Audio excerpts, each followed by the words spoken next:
questo o a quel commissariato? No, perché personalmente ho conosciuto soltanto Chilelli. Comunque so che erano al commissariato Colombo. Questo movimento di cocaina? Che so che al momento che ero detenuto, precisamente a Villaggina, era entrato in contatto con Sicilia, e Sicilia gli cedeva quantitativi di cocaina. E per quanto riguarda l'hashish, sempre a proposito di Giusti? Sì, so che anche hashish, però non sono in grado di specificare il quantitativo. Si parla di Zumpano Domenico e di Zumpano Francesco con riferimento a un movimento di droga? Sì, Zumpano Domenico e Zumpano Francesco facevano parte del gruppo con un ruolo proprio appunto di spostamenti, armi e droghe, ugualmente come il Sistili. E al momento che eravamo quasi tutti detenuti, erano loro che si occupavano di muovere gli stupefacenti, insomma, cedere e acquistare.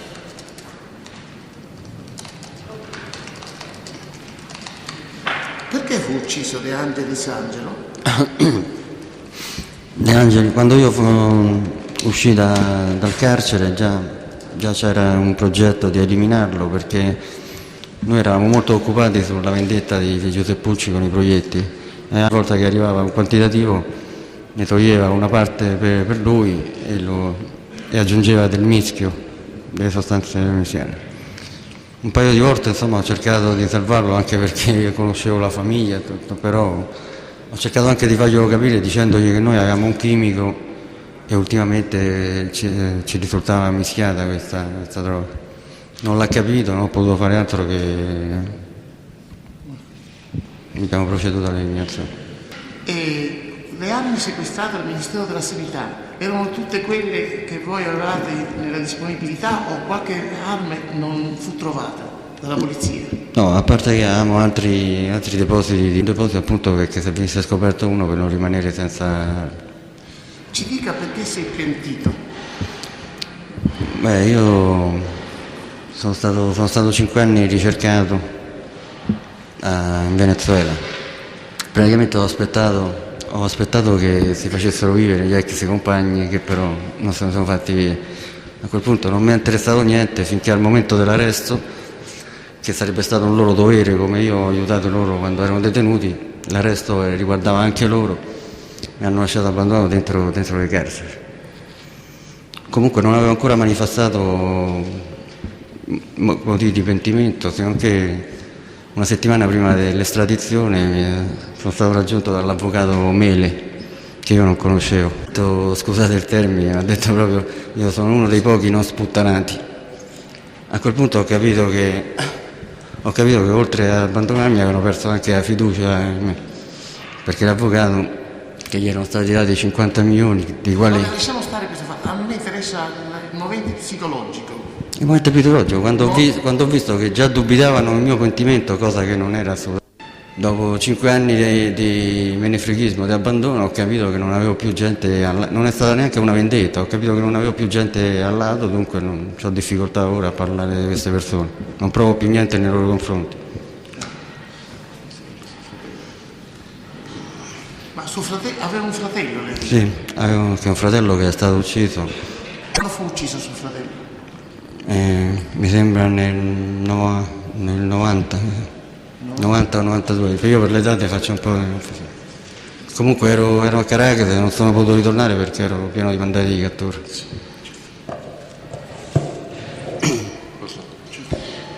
Abbadino, ci vuol parlare di come avveniva la ripartizione dei soldi che incassavate con le vostre attività, vendita e dispaccio di droga? Per quanto riguarda il gruppo Ostia, Ciglia e Maiana, che era un po' più unito, venivano utilizzate delle casse che da parte nostra venivano rette appunto da Claudio Sicilia, e da parte di Acilia da Libero Mancone e Fabretti Roberto. Come ho detto prima, veniva sempre 10 milioni, comunque c'era talmente un'amicizia che se a qualcuno gli serviva qualcosa di più, insomma, prendeva.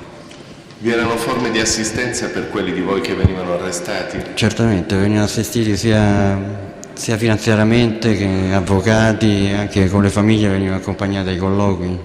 Che cosa significa il termine stecca? Stecca è la ripartizione di una percentuale dopo un furto, una rapina o dopo uno spaccio. E chi l'aveva la stecca? La stecca era tutti quelli appartenenti al gruppo. E il fatto di ricevere la stecca significava di appartenere al gruppo? Certo, perché se no non prendevamo una stecca ma veniva regalata una cosa. C'era qualcuno nel vostro gruppo o anche negli altri gruppi collegati, diciamo, che si occupava di reinvestire? Loro appunto usavano reinvestire questo denaro o con prestiti a interesse o nel campo dell'edilizia. Sì, il gruppo dei testaccini è un po' generico, dovrebbe dirci chi faceva queste attività e come. Perché si è andato un po' formando nel tempo, al principio era soltanto per Nasetti, Abruciati e De Pedis. Dopo si è unito Paradisi Giorgio, Cassani Angelo, Ettore Maragnoli e si è avvicinato qualcun altro tipo Maglio Vitale. E questi investivano in attività diverse, diciamo? Sì, investivano sia nel campo dell'edilizia che prestavano soldi con tassi di interesse.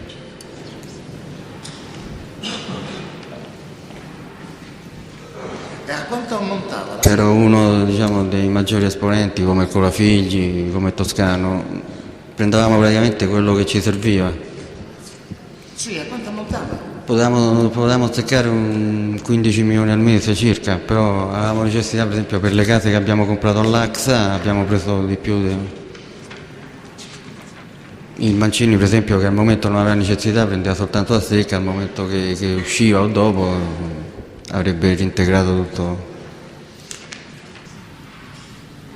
Parla della disponibilità di queste armi da parte di alcuni gruppi e accenna al gruppo Nari.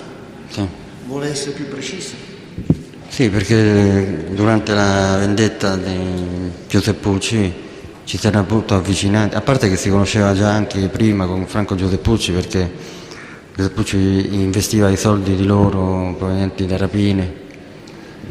E appunto poi più di tutti c'è stato legato appunto Massimo Carminati, Claudio Bracci. Quando lei parla del gruppo Nari si riferisce quindi esattamente a chi? Carminati, Bracci, insomma il gruppo Alibrandi. Lei ha parlato di Carminati come una persona che conosceva, ma Bracci l'ha conosciuto? Chi? Bracci? Certo, L'ha ho conosciuto? conosciuto Bracci. Sì, ecco. Se io non intervengo vuol dire che la domanda è ammessa. Capito? No, un'ultima domanda. Vi è capitato nella vostra attività relativamente al traffico di droga di trovarvi di fronte a organizzazioni concorrenti o gruppi di persone che non accettavano di collaborare con voi? No, c'era una concorrenza sul mercato, però noi prendevamo gli stessi spacciatori e gli offrivamo la merce a meno prezzo. Lo offrivate liberamente? Questi Offrivamo potevano dire di liberamente, no? all'epoca nessuno ci avrebbe contrastato, sapendo anche che praticamente eravamo gli unici elementi a Roma che stavamo commettendo degli omicidi.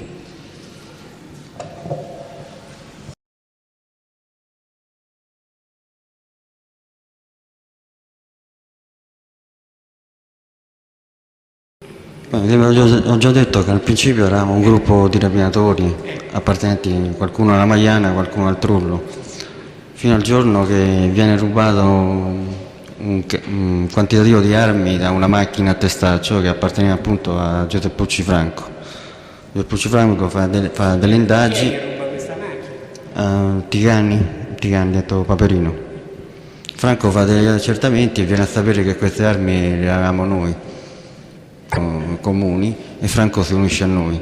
Creiamo il primo gruppo che era praticamente di rapinatori, non si occupavamo neanche del traffico finché siamo arrivati al sequestro di persone. Franco aveva un vizio, il vizio del gioco, finché un giorno purtroppo è rimasto ucciso appunto dal gruppo Proietti, che come Proietti non è stata una guerra, è stata soltanto una vendetta, perché loro l'unico omicidio che hanno fatto appunto era quello di Franco Giuseppucci. Ecco, tornando un attimo indietro, siamo al momento che incontrate Franco Giuseppucci. Ecco, qual è il primo reato che commettete insieme? Dopo un po' di trascorsi nelle rapine, il primo reato serio commesso appunto è l'omicidio di Nicolini, che è avvenuto perché nel un po' malavitosi e Nicolino Sani ci ha chiesto questo favore, innamorava nel senso... E chi era Nicolino Selis? Chi Io- era e poi chi sarà nel proseguo del vostro... Nicolino Seris, dopo abbiamo capito che aveva tutto un progetto suo, lui era stato praticamente un affiliato di Raffaele Cutolo e aveva formato questo gruppo un po' di scapestrati che era Edoardo Toscano, Vittorio Carnevale, aveva formato un gruppo un po' misto tra Valmelaina e Acilia, fino al giorno che si è creato delle inimicizie proprio nel gruppo stesso perché voleva proprio fare il capo assoluto, doppie stecche. La moglie pretendeva che veniva accompagnata, venuti da noi manifestandoci insomma. Questo gruppo chi faceva parte di Acilia, oltre a Selis? La Selis, il fratello Fabrizio, Edoardo Toscano, Vittorio Carnevale e il fratello, che non ricordo adesso, sempre Carnevale, il fratello di Vittorio, e Fabretti Roberto, Mancone Libero. Lucioli Fulvio? Lucioli Fulvio. Che per quanto riguarda Lucioli, che rapporti avevate? Che attività svolgeva in particolare Lucioli? Ma Lucioli io l'ho conosciuto col gruppo e aveva la stessa attività di loro, insomma. Cioè? Di tutto, era pronto a fare tutto, traffico e se ci fosse stato anche omicidi. Soltanto che insomma, si è messo per conto suo. Va bene, quindi torniamo per quanto riguarda, quindi Nicolino Selis viene eliminato, se Sì. aspettiamo la ragione. Ha ragione che abbiamo eliminato Selis è perché siamo rimasti tutti molto male quando noi che per fargli un favore avevamo commesso un omicidio, siamo venuti a sapere che lui praticamente proprio non ci pensava per niente, ci stava facendo il doppio gioco. Una volta è arrivata una partita perché i contatti di droga li potevamo trovare noi come li potevano trovare loro. Una volta su un contatto che aveva trovato lui ha mandato una lettera dicendo prendiamo 2 parti noi e una a loro. Allora lì insomma, abbiamo capito che era una persona completamente differente.